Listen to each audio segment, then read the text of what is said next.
Asher Fredman is the Executive Director of the Misgav Institute for National Security. Great to see you again, Asher, especially on a day like this where we have some rare good news. Hostage Aidan Alexander with the Red Cross and will be home soon. You've written about this today, Asher, and how it is wonderful news, but that it also brings Israel to a crossroads. And Israel has to decide what happens now in Gaza. Otherwise, other people will decide. Other countries will decide. Tell us more about that. This is absolutely a joyous day, and there's no dry eye to see Aidan Alexander return to his family after being held by Hamas for so long. Israel, as you recall, announced the intent to launch the Gideon's Chariots operation in Gaza. And this is an operation that would finally correct the mistakes from a military perspective of the past and actually allow Israel to move forward to achieving its goal of eliminating Hamas, not as an ideology, but as the dominant military and governing force in Gaza. And that's a real possibility. The reason it hasn't been achieved to date is because Israel did not adopt the right strategies, the right tactics. And Gideon's Chariots was supposed to be a correction to that and allow Israel to truly begin the work of eliminating Hamas as the dominant power in Gaza. And now, of course, Israel faces the challenge, negotiations, another trip to Doha, the possibility of bringing more hostages home. Do they begin this operation, or do they take a step back and let Hamas perhaps survive as the dominant power in Gaza? And what is your view? What do you think Israel should do at this crossroads?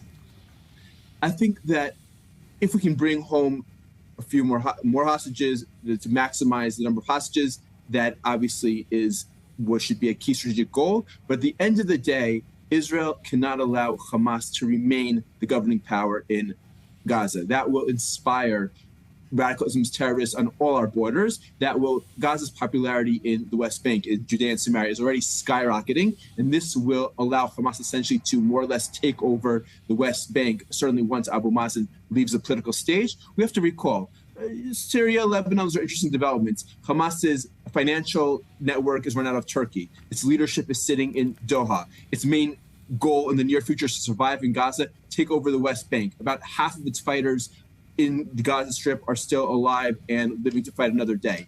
Israel absolutely must achieve if Israel does not achieve its goal of eliminating Hamas as the dominant power in Gaza, whether that's officially the government or the dominant power on the ground, that will create an existential threat to Israel's security in the midterm. But do you sense that Israel is increasingly alone when it comes to that position? Because there seems to be a sense that the Americans are saying you have to get on board with our plan for Gaza, for our plan for moving forward in the region. President Trump, has been said that he wants to have something done. He's coming to the region tomorrow. He will be meeting the Qataris, Hamas's backers in Doha. He will be sitting down. They will have his ear. There's a possibility the Palestinian Authority President Mahmoud Abbas will also have his ear. Of course, he's not coming to Israel. Is there a risk that Israel could just miss the train here and get left behind?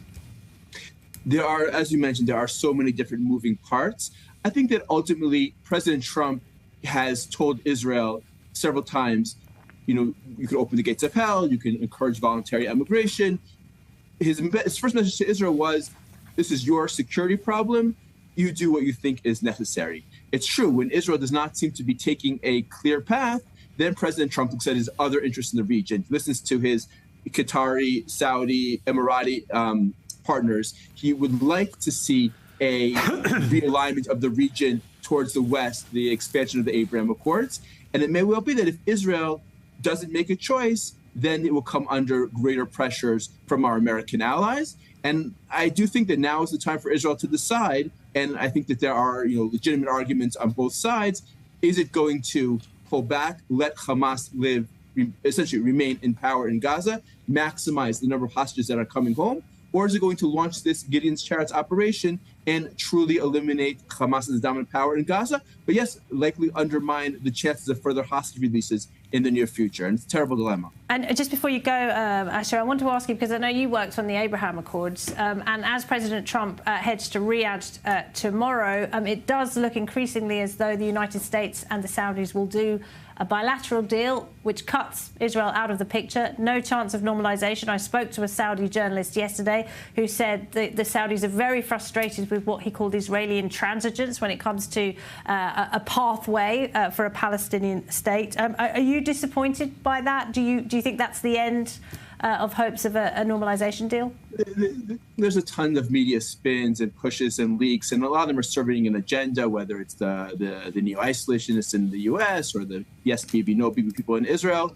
To be clear, Saudi Arabia's most important goal, as many goals vis-a-vis the United States, but most importantly is the security and defense assistance because of the very grave threats it faces, particularly because of Iran.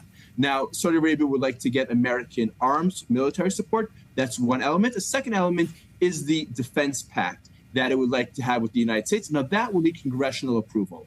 I don't believe that such a mutual defense pact between America and Saudi Arabia could get congressional approval without having Israel normalization be a part of it. So I do think that Saudi-Israel normalization is still very much on the table, perhaps not in the immediate term, but it still is a crucial element of what Israel and the Saudis would very much like to get from their American partners.